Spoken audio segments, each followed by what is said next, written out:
The fashion industry is constantly evolving, but one trend that has sparked ongoing debate is the idea of one-size-fits-all clothing. While some brands have embraced this model as a way to streamline productions, others argue that it leaves many consumers feeling excluded. In today's story, we'll explore the reality of one-size clothing, its impact on shoppers, and the deeper implications for body image and the fashion industry as a whole. Designing for all body types is tough, even with careful planning. One-size clothing rarely works for everyone.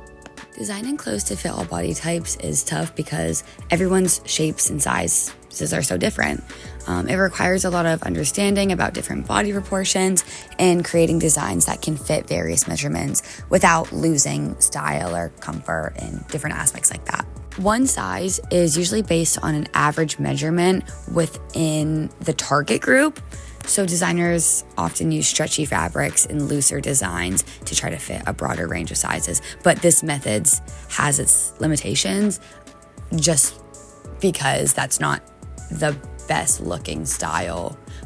But in most cases, it is the cheapest. So that's typically what designers use. Brands like Brandy Melville rely on one-size models, but this has sparked some criticism. I typically don't shop from brands that are in all one size fits all.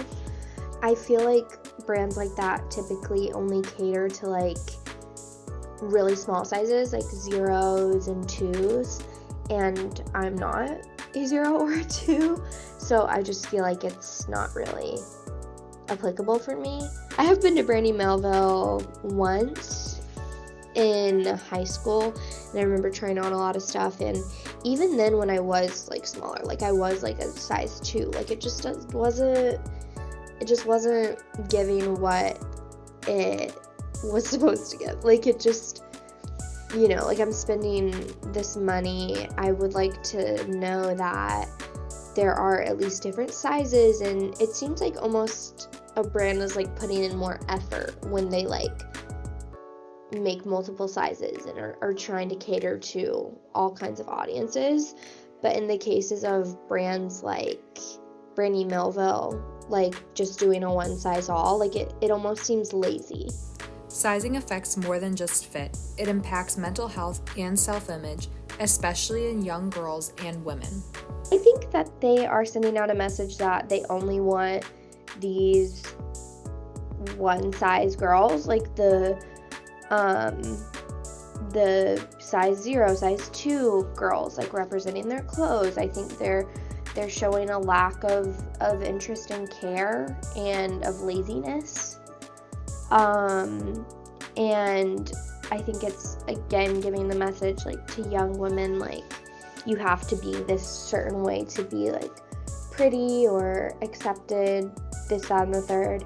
Feeling excluded from a brand's sizing can create a negative self-perception, leading shoppers to feel as though their bodies aren't right for certain styles, when in reality, the issue lies within the sizing system, not the person. This frustration is something many people experience when shopping, as sizes vary greatly between brands and collections. Whenever I am trying on clothes that is sized differently, it can be really discouraging, trying to find a size that fits me right or I feel confident in, and that can really put a damper on things. Everybody is different, and that doesn't make you less or more than anyone else just because you fit differently, you fit better or worse into something.